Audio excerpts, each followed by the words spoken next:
ये है दिल्ली क्राइम मोर्चा news network. मेरे साथ इंसाफ होना चाहिए। सरकार से भी मेरी यही गुजारिश है कि मुझे इंसाफ मिलना चाहिए।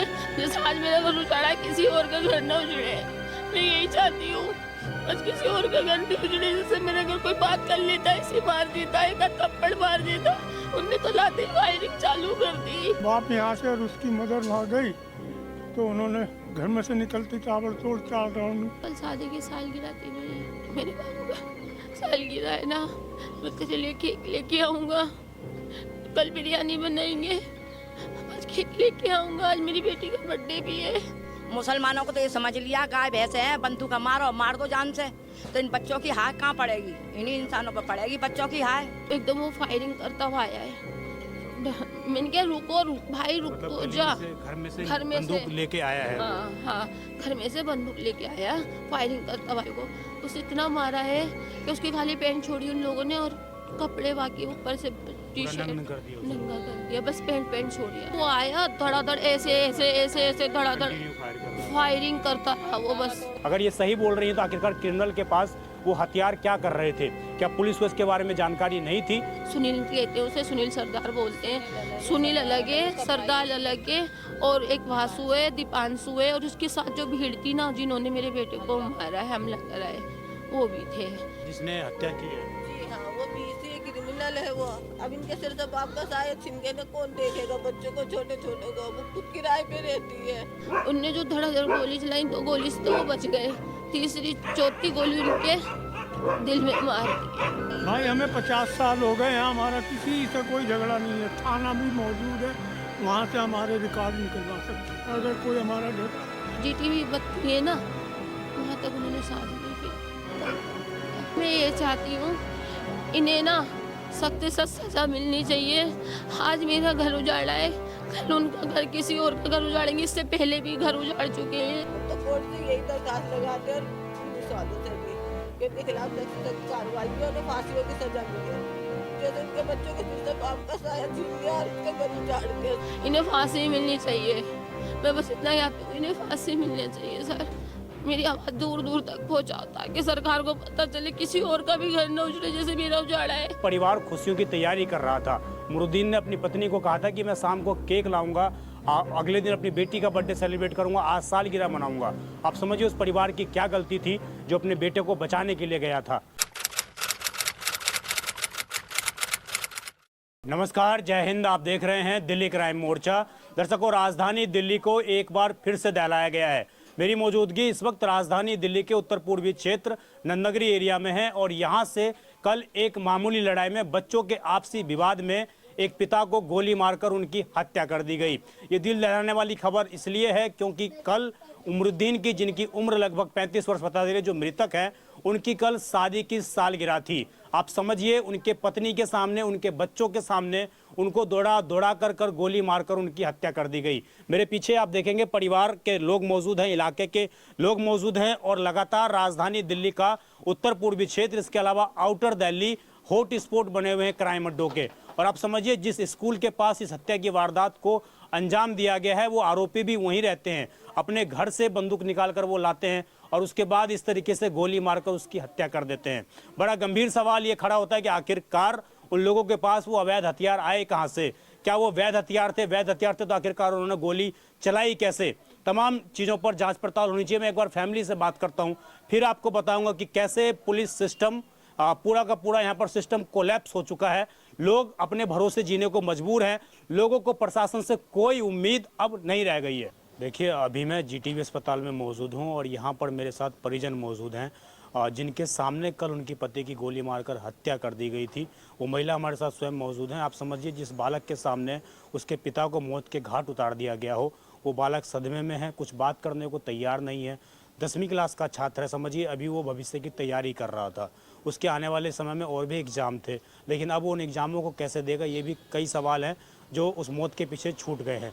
मैं ज़रा उनकी वाइफ से बात करता हूँ, जानता हूँ कि क्या क्या इनको जानकारी है और किस तरह की लड़ाई थी। क्या नाम है आपका? राबिया नाम है। राबिया जी, कितने समय हो गया था आपकी शादी को? मेरी शादी को 17-18 साल हो गए थे। हाँ। किस चीज़ का काम करते थे आप?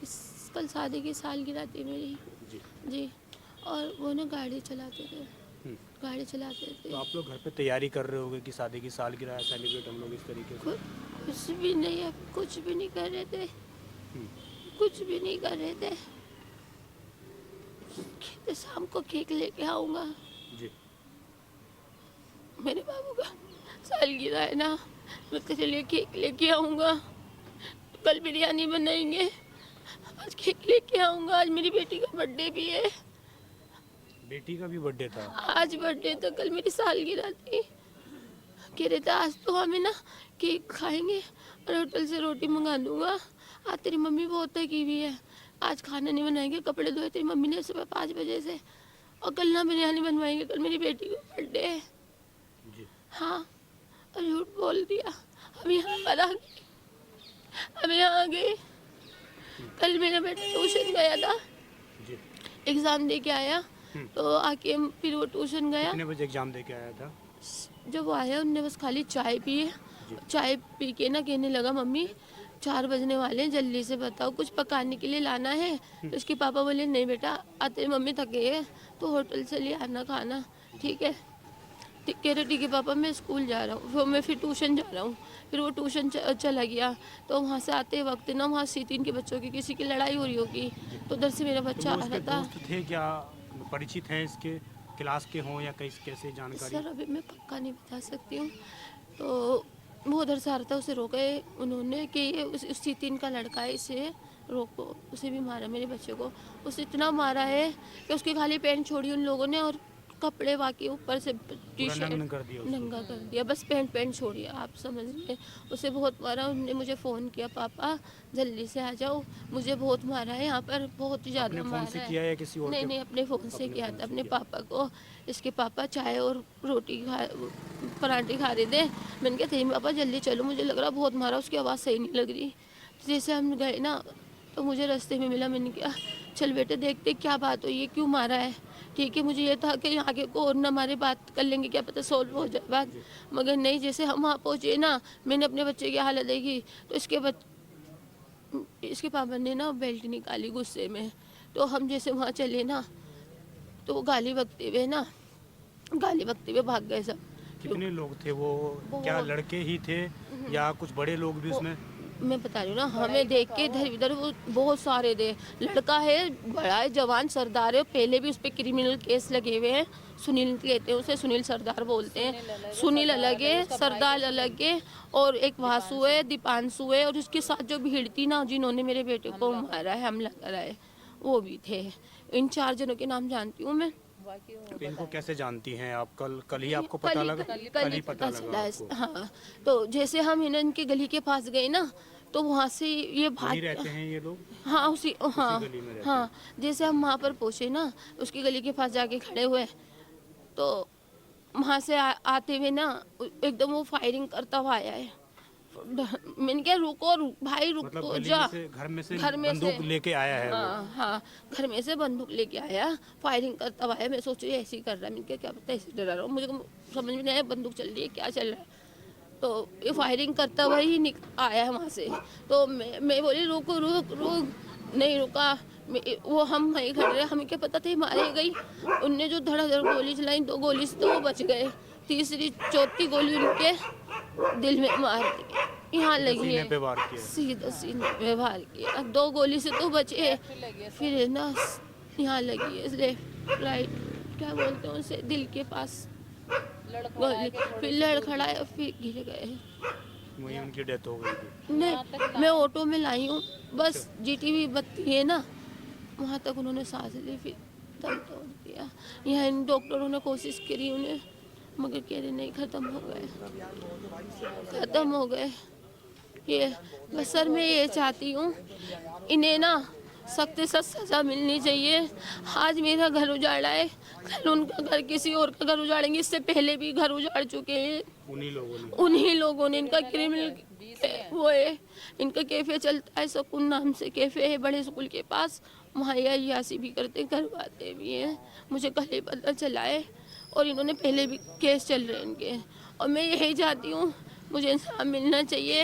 ये सुनील, सरदार, दीपांशु, वासु, इन्हें सबको सजा हो, जो इसके साथ के जो लड़के हैं उन्हें भी सजा मिलनी चाहिए, इन्हें फांसी मिलनी चाहिए। मैं बस इतना चाहती हूँ, इन्हें फांसी मिलनी चाहिए सर। मेरी आवाज़ दूर दूर तक पहुँचाओ ताकि सरकार को पता चले, किसी और का भी घर न उजड़े जैसे मेरा उजाड़ा है, और पहले भी उजाड़ चुके हैं। मेरी 4 बेटी है, 1 बेटा है। अब बताओ कौन संभालेगा? किराए पे रहती हूँ, कोई कमाने वाले थे, बेटियाँ भी इतनी सी हैं, बताओ कौन देखेगा? मैंने तो कुछ देखा भी नहीं है सर।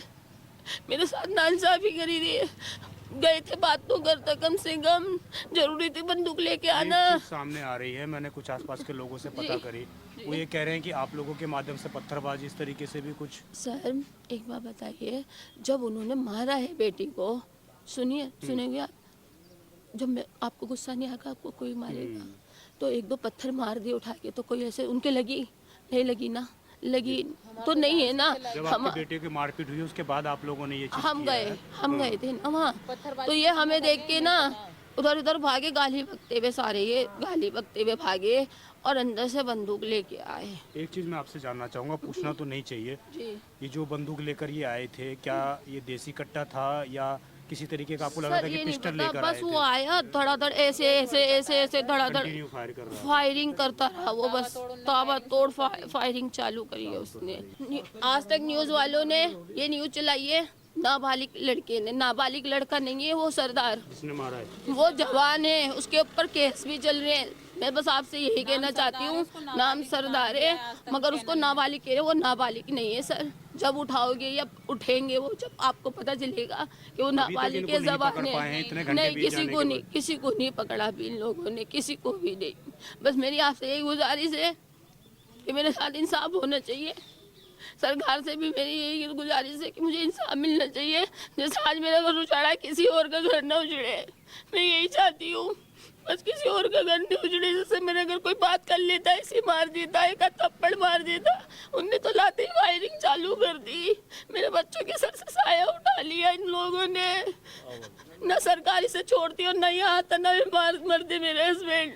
मैं बस सरकार से ये कहती हूँ, उसे सबसे फांसी की सजा होनी चाहिए बस, और किसी का घर ना उजड़े। हम फांसी की सजा होनी चाहिए। किराए पे रहती है, मैं किराए किसी पे का घर रहती ना हूँ। उजड़े, इन्हें फांसी होनी चाहिए सर। हमारी दरख्वास्त है, सख्त से सख्त कार्रवाई होनी चाहिए इनके खिलाफ। क्या नाम है आपका? कयामुद्दीन, क़यामुद्दीन। आप कौन है? मृतक के क्या नाम है उनका? उमरदीन। उमरुद्दीन। हाँ, कितनी उम्र थी उनकी? एक 34-35 साल। 35 साल। आप कौन है उनके? मैं ससुर हूँ उनका। ससुर हैं आप। तो ये जो कल पूरी वारदात हुई, आपको क्या जानकारी है इसके बारे में? इसके बारे में जानकारी हमें यही हुई है कि झगड़ा यहाँ से पीछे की गली के लड़कों का हुआ था। अच्छा और ये हमारा लड़का ट्यूशन से वापस आ रहा था, जी। तो वहाँ पे जब भीड़ थी, ये मोटरसाइकिल से था, इसने रोकी, तो लोगों ने इससे पूछा, वहाँ जो झगड़ा कर रहे थे मारपीट, कि तू कहाँ पे रहता है? कि मैं C3 में। क्या नाम है उस लड़के का? आपका कौन लगता है वो आपका? नवासा है मेरा नाम, तहजीम है उसका। हाँ, झगड़ा दूसरों से था। अब जब उसको मार पीट लिया तो उसने अपने फादर को फ़ोन किया कि मुझे यहाँ लड़के मार रहे हैं। अब वो बाप यहाँ से और उसकी मदर वहाँ गई, तो उन्होंने घर में से निकलती ताबड़तोड़ 4 राउंड। तो उन आरोपियों का घर वहीं पर है? हाँ, वहीं पर ही है, आसपास ही घर है उनका? उसी गली में है जहाँ मर्डर हुआ। उसी गली में ही घर है उनका? हाँ, जी। ये मतलब मामूली लड़ाई झगड़े को इन्होंने फिर बंदूक निकाली और गोली मारी है? हाँ। जी। बच्चों की लड़ाई थी, खत्म कर देते। बता, बाप की जान ले ली नहीं, इतने बढ़िया बाप था, बच्चा कोई ठीक नहीं। और बता, 4 बच्चे हैं, देखो सही 5 बच्चे हैं इसके। हाँ, 4 बेटी हैं, एक बेटा है। और बहुत अच्छे हैं, बहुत अच्छे हैं। जो सुनने आप वो यही कह रहा, बहुत अच्छे हैं। लौंडा किसी से तू तलक नहीं करता, निकल के जाओ। खाला सलाम वालेकुम। वालेकुम सलाम बेटा। किसका काम करते थे? वो गाड़ी चलाता था। हाँ, गाड़ी चलाता था। माँ जी, ये जो पूरा इस तरीके से पहले भी नंदनगरी में इस तरीके से वारदात हुई है, पहले भी लोगों को इस तरीके से मार दिया गया है। आप लोग कितना अपने आप को सुरक्षित महसूस करते हो? क्या करें बताओ, हम लोगों की कोई सुनता ही नहीं है। मुसलमानों को तो ये समझ लिया, गाय भैंस है, बंदूक मारो, मार दो जान से। तो इन बच्चों की हाय कहाँ पड़ेगी? इन्हीं इंसानों पर पड़ेगी बच्चों की हाय। अब जो 4 बच्चे हैं, देखो 5 बच्चे हैं, अब जो किसकी जान को रोंगे? कमाने वाला उसका चला गया, अकेले कमाने वाले अकेला वही कमाने वाला था बेचारा, और किराए पे रह रही है जरिया, किराए पे घर। 4 लड़की थी और एक एक लड़का लड़का है, हाँ 4 के लड़के। साथ का लड़ाई झगड़ा है। हाँ, लड़के के साथ का लड़ाई झगड़ा हुआ है ये। नहीं, लड़का भी ऐसा नहीं है कि मानने वाला हो कि वो हो। देखो महल्ले से पता चल जाती है बच्चा कितना हरामी है, बता कैसा कर रहा है आज। वो लौंडा भी मानने वाला नहीं है, कुरान पढ़ा हुआ है वो लौंडा मस्जिद में जी। बिच के संग में ऐसा हुआ है, बताओ। स्कूल में कौन सी क्लास में था वो? कौन सी क्लास में था? 10वीं में था। 10वीं में था। ये भी पता लग रहा है कि बोर्ड के एग्जाम थे वो दे के आ रहा था। हाँ, वही एग्ज़ाम दिए हैं उसने, फिर ट्यूशन गया है। ट्यूशन से वापस आ रहा था घर अपने, तो वहाँ भीड़ इकट्ठी थी, बस वहाँ गाड़ी नहीं निकली तो वो रुक गया। पहले से कभी कोई आपको आपके जो कोई है उनको झगड़ा भी नहीं धमकी है हमारा कभी भी? कैसे? भाई हमें 50 साल हो गए हैं, हमारा किसी से कोई झगड़ा नहीं है। थाना भी मौजूद है, वहाँ से हमारे रिकॉर्ड निकलवा सकते हैं अगर कोई हमारा झगड़ा हो। हमारा तो किसी से कोई झगड़ा ही नहीं। हमारा वो बीसी है, क्रिमिनल है वो। जिसने हत्या की है। जी हाँ, वो बीसी है, क्रिमिनल है वो। अब इनके सिर से बाप का साया छीन के ना कौन देखेगा बच्चों को, छोटे छोटे को। वो खुद किराए पे रहती है, अब किसे देखेंगे बच्चों, कौन इनकी परवरिश करेगा? इनका साया छीन लिया। हम तो ये चाहते हैं उसे सख्त से सख्त सजा, उसे भी फांसी हो जैसा हमारे को मारा उसने। हम तो कोर्ट से यही दरखास्त लगाते हैं और पुलिस वालों से भी कि इनके खिलाफ सख्त से सख्त कार्रवाई हो और फांसियों की सजा मिले। जैसे इनके बच्चों के सिर से बाप का साया छीन लिया और उसका घर उजाड़ दिया तक गिरता। बस हम तो इंसाफ चाहते हैं कि हमें इंसाफ मिले। देखिए तमाम लोग जिस तरीके से बात कह रहे हैं, और आप साफ तौर से महिलाएं कह रही हैं कि उसके घर पर बुलडोजर चलना चाहिए, उसकी प्रॉपर्टी जब्त होनी चाहिए। कहीं ना कहीं दिल्ली के अंदर जिस तरीके से लगातार अपराध बढ़ रहा है, उसके बाद लोगों की जो अपेक्षाएं हैं सरकार से, पुलिस प्रशासन से ख़त्म होती जा रही हैं। क्योंकि आप समझिए नॉर्थ ईस्ट दिल्ली, इसके अलावा आउटर दिल्ली, में बार बार जो बात कह रहा हूँ, ये 2 दिल्ली के ऐसे क्षेत्र हैं जो क्रिमिनलों का, इसके अलावा हत्याओं का लगातार हॉट स्पॉट बने हुए हैं।